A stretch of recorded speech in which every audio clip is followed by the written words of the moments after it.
I gotta be honest, I was expecting this lens to be just okay. To my surprise, it turned out to be a lot more than that.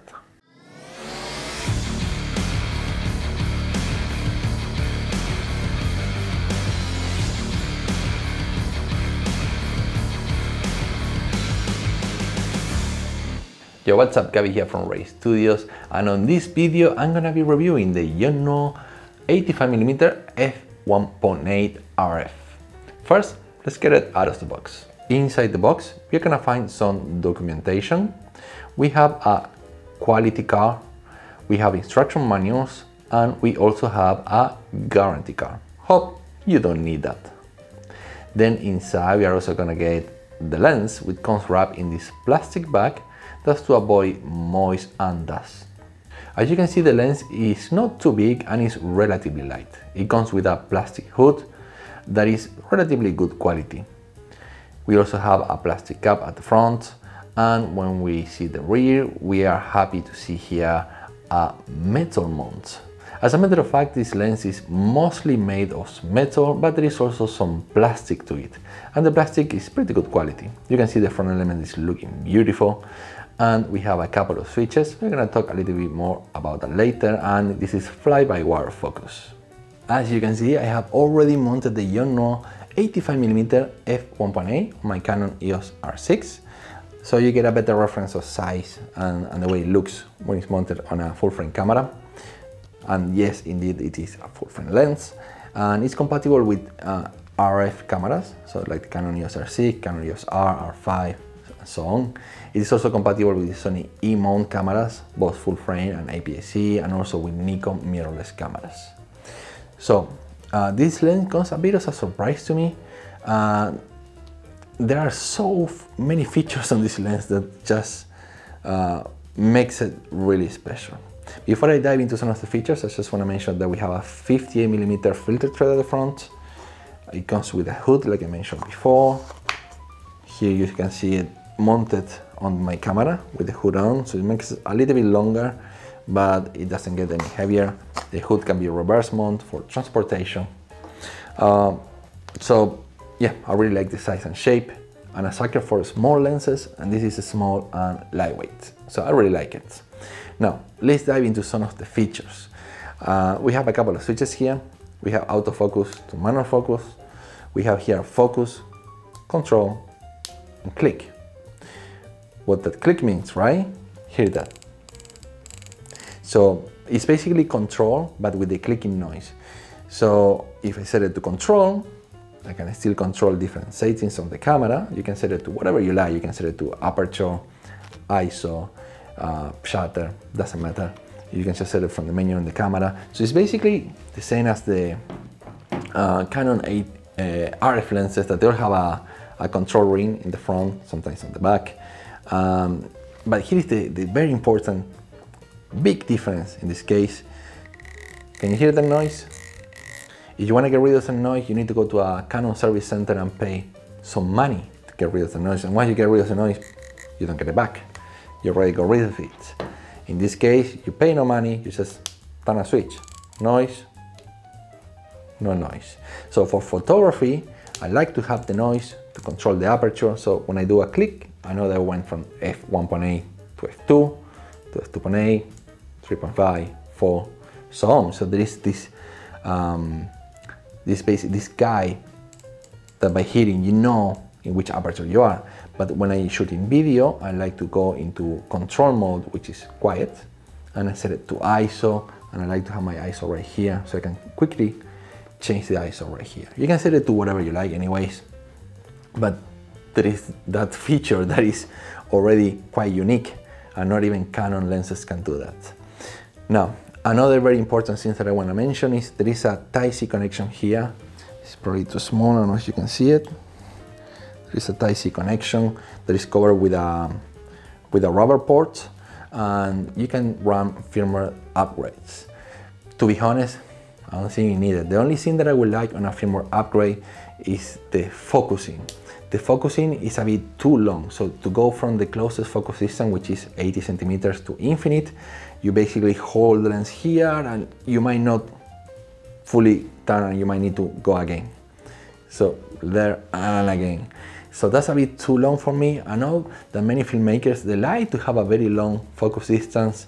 Even so, I'm a filmmaker, I would like to have it a little bit shorter.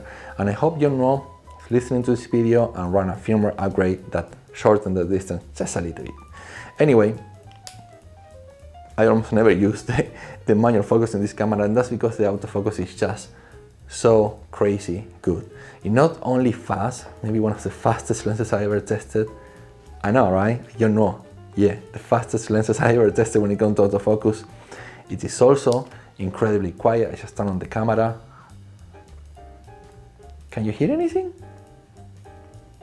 It's not quiet. It's, I just took a picture. It's actually silent. You cannot hear it when it's on video. Let me switch to video mode.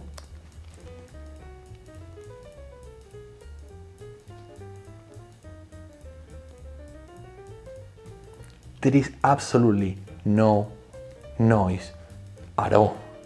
So incredible. Even my Canon RF lens, which is much more expensive, does make a little bit of noise. It's not something noisy, but it does make some noise. This one just doesn't. So far, so good. It's better than a Canon RF lens. I know, huh? But I'm not gonna compare it with a Canon RF lens because that's a 35. I'm gonna compare it with a Canon EF lens because at 85mm f1.8 and at this price point, the only lens you can compare it with is this lens. This is the Canon 85mm f1.8 USM. So this lens is heavier, definitely heavier. You need an EF to RF adapter that makes it bigger. It's also wider, and obviously the autofocus is going to be a lot much noisier. It's not like it's very noisy that will bother you a lot, but it definitely have noise. It have the same filter thread, which is good. So if you've been using this lens like me and you switch to this one, you have the same filter thread, so you can use the same filters.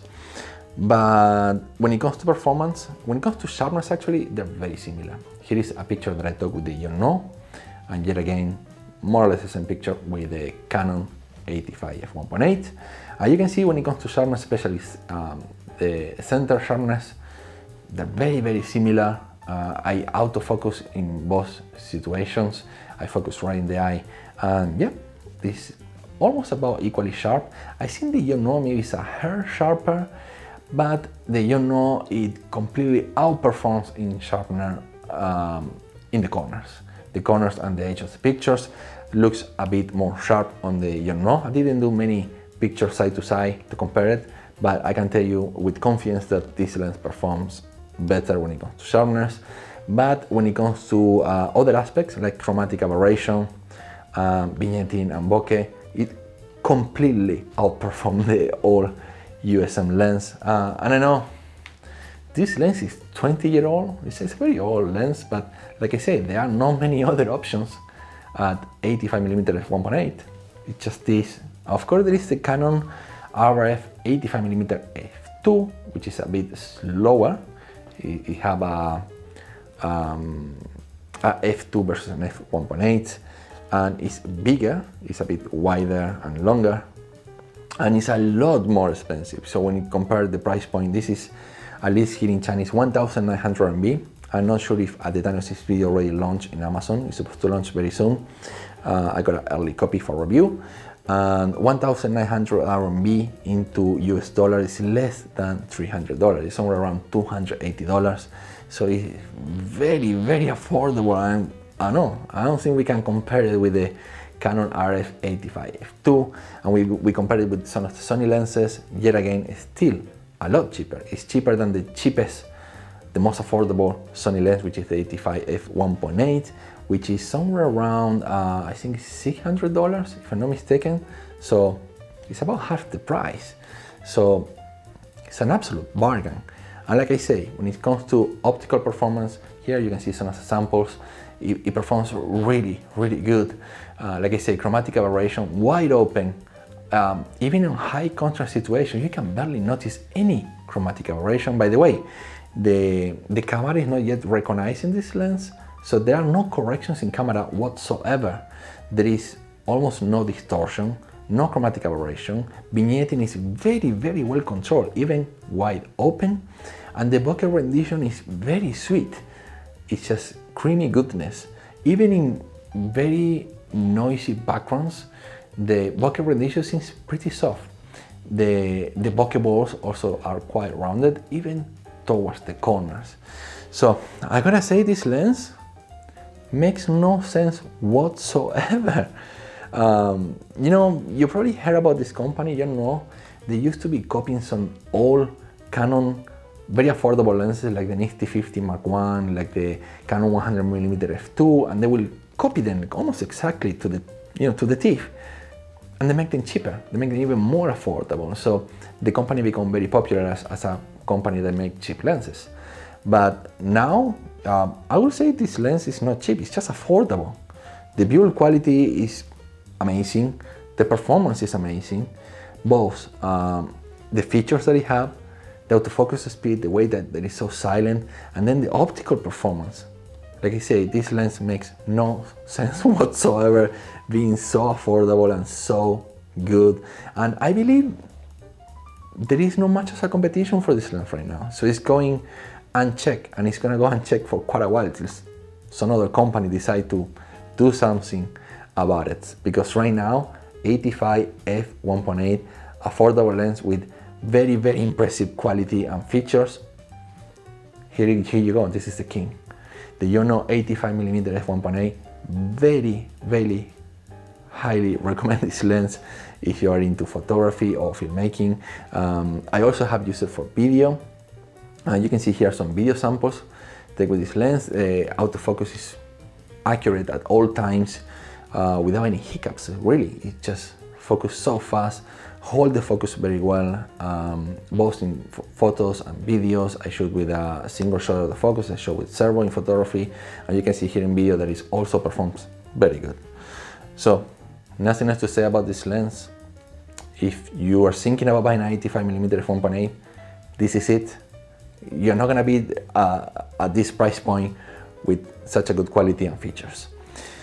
If you like this video, if you enjoyed this review somehow and help you make a purchase decision, make sure to subscribe to the channel. That will help me a lot if you do. And if you wanna buy this lens, I drop a link in the comment section down below and in the description. I hope by the time I post this video, it's already available on Amazon. And if not, I will make sure to update the comment section when this becomes available on Amazon. I will put my affiliate links. I would highly appreciate if you use my affiliate links. This is Gabby from Ray Studios, and I'll catch you up on the next video.